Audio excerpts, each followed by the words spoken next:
Hi guys, welcome to my lovely studio for another episode of Talk O'Clock. I just got done shooting the Gamers Couch episode with my husband, and that is currently loading onto my channel, so I hope I can publish it very soon. And I'm obviously going to publish this one as well today. And that pretty much sums up my working day for today. I can do a lot of other things today. I'm very set with all of my other painting stuff and art stuff. So today is more of a quiet day. As I said a couple of episodes ago, I wanted to talk about different tools and materials that I use for my art stuff.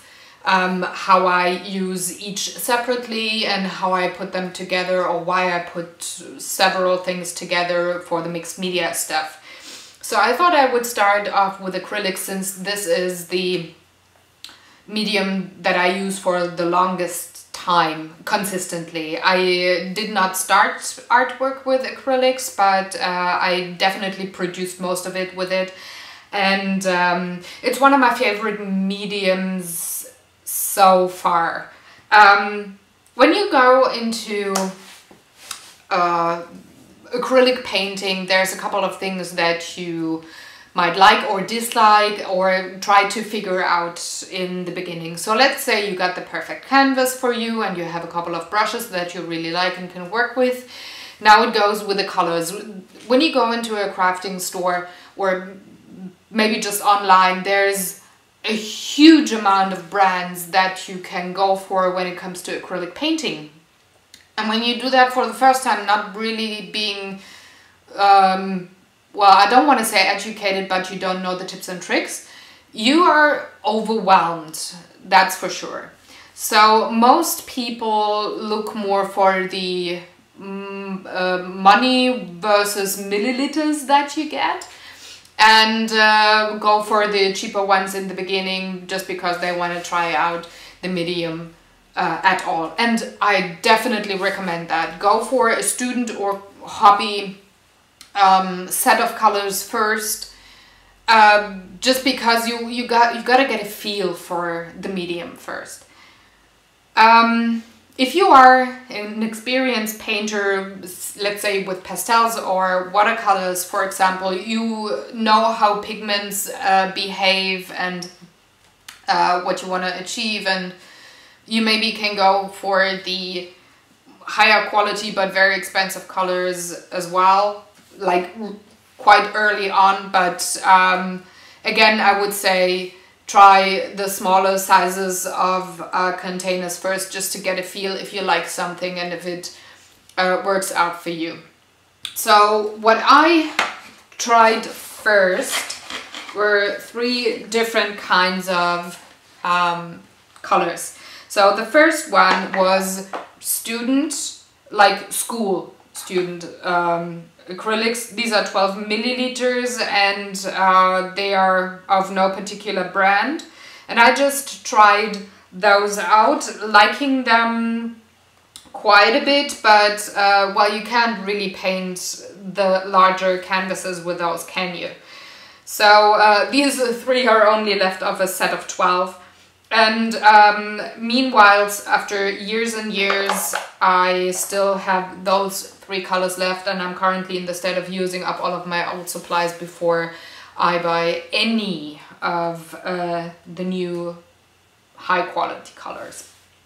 Fairly quickly though, I realized that I needed some more colors, and I went for bigger sizes, and they had 20 milliliters as well, especially for colors like metallics or whatever, or things that you don't need that often. I think that size is very nice. And they come with from different brands, and you can also paint them on on wood or metal or whatever they stayed there, not only on canvas. That's why I bought those. And I have 3, 6, 7, 8 colors left. I had 2 of those boxes, and again I used them up fairly quickly, and I didn't rebuy them. I just only bought them once, so they're left over and I'm going to use them up, well, I'd say within the next 4 months. The colors that I use for quite a bit and that are also more of a craft hobby student quality, but very reasonable in milliliters versus euros, and the way that they behave were the Rico designs. I really like those. If you're in Germany or Europe and you want to try those colors out, give them a try. They come in two different sizes, this one and then a bigger container, and they really, I really liked those for the first, let's say, 24 months of painting acrylics. So they are quite highly pigmented for the most colors. There's 2 or 3 colors that are always more like a wash than a real thick acrylic color, but that just comes with the pigments that are in there, like for example lavender, purple, red tones.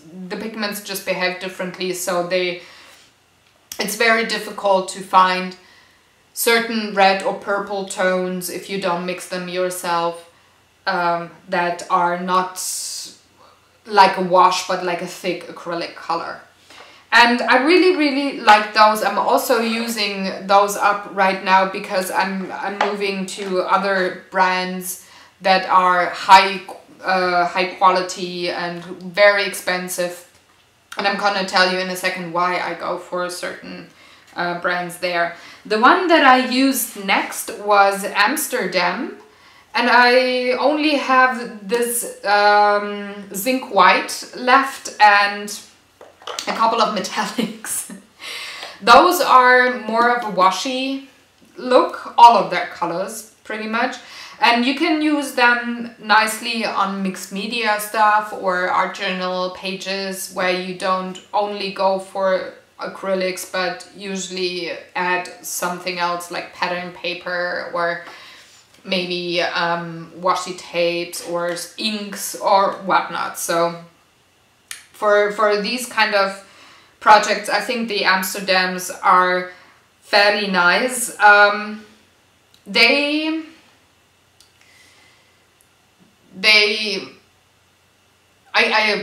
way around. I was not able to paint solid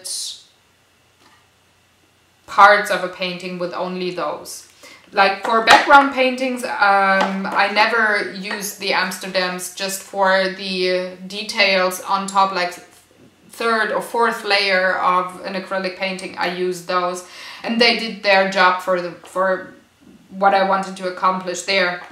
But I really had trouble doing a whole painting just with the Amsterdam acrylics, and that's why I cut them out of my stock of acrylic colors. And again, I'm just having a couple of metallics left and this zinc white, which is a very nice white when you want to mix colors. The next thing I used were System 3s, and they are more of professional artist quality, and I really like them a lot. Like when you paint with them, how they behave, how you can mix them and stuff like that. So I'm holding it into camera. System 3, that's the logo. They have it in these kind of containers and also the smaller containers. But what I did not like, and when you paint a lot and every day and several paintings at once, was the smell of the colors. They really smelled almost like a varnish, or yeah, just like a very strong chemical smell, and I did not really like that a lot. It gave me a headache after 10 or 11 hours of painting. I did not have headaches with other colors, so I could definitely exclude other reasons for those headaches. But otherwise, if you don't mind that, or if you're not affected by that smell, those are really great colors. They stay fresh in the container and are mixable for a very, very long time, and I really like them on the canvas. Just while working with those, I couldn't stand them, so to say. So I tossed them out of my storage as well once I used them up.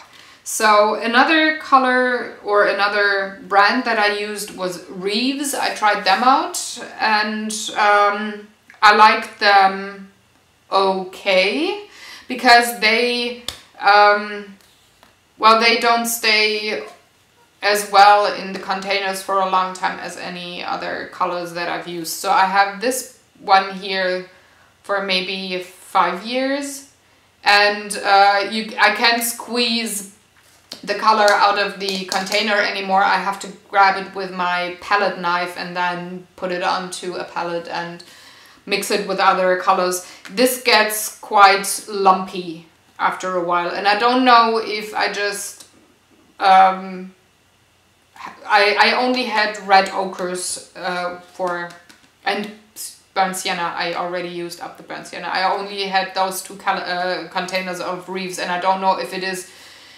just happening with that particular color or container, or if it just goes across the board. I don't know, so I can't speak to that, but when I pay 20 bucks for a larger container of colors, I want them to stay good and usable for more than 2 years, frankly said, because, well, they cost a lot of money, and that's why I toss that one out.